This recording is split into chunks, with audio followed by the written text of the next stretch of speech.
அன்று கடல் கரையில் ஒரு எதிர்பார்ப்பு மின்னியது.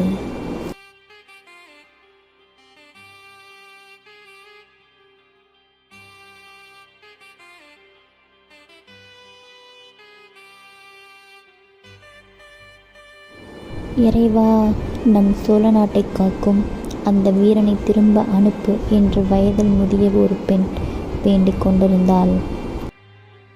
ஒரு நிழல், ஒரு நினைவு, சோழ நாட்டை காப்பாற்றும், விதியை மாற்றும் ஒரு சம்பவம்.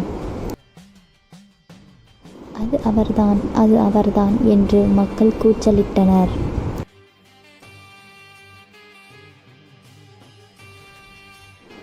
மக்களின் இதயங்கள் ஒரு பெயரை மட்டும் எண்ணிக்கொண்டிருந்தது.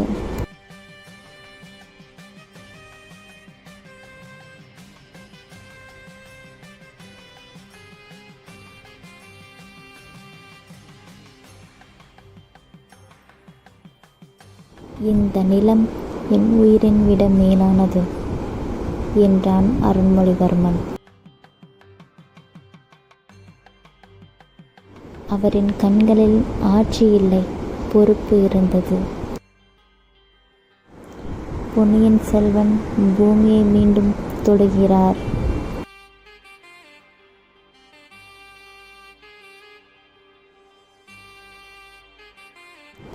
அவரை இளவரசராக அல்ல, மக்கள் அவரை தெய்வமாக வணங்கினார்கள். அண்ணா, நீ திரும்ப வந்துட்ட என்று அழுது கொண்டே சிறுவர்கள் அவரை வணங்கினார். சோழ நாடு இருக்கும் வரை இந்த அருள்மொழிவர்மன் இருப்பான் என்றார் அருள்மொழிவர்மன்.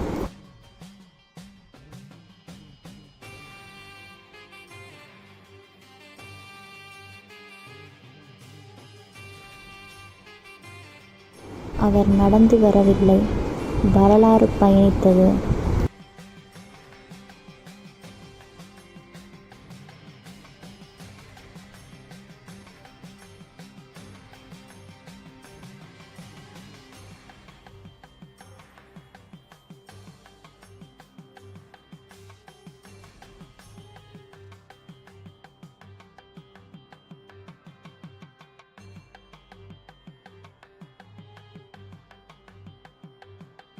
என் சகோதரன் நீதான், நம் நாட்டின் நம்பிக்கையே நீதான் என்று நினைத்தாள் குந்தவை.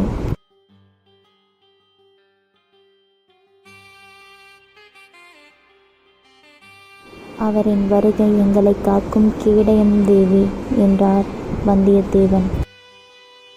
அல்ல, வர இருக்கும் ஒரு புயலின் விதியை மாற்றும் தீர்ப்பு அவன் என்றாள் குந்தவை.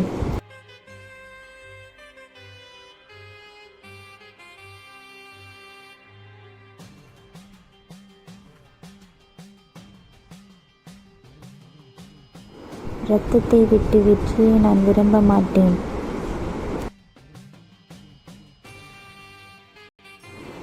அவர் இளவரசன் அல்ல, ஒரு நம்பிக்கையின் உருவம்.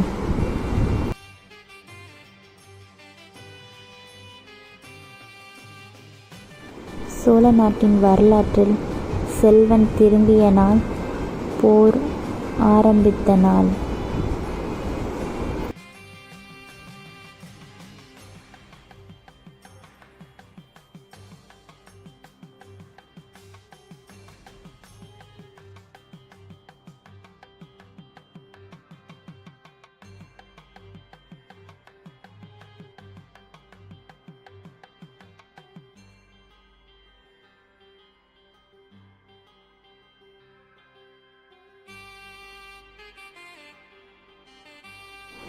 காண்போம் அடுத்த அத்தியாயத்தில்.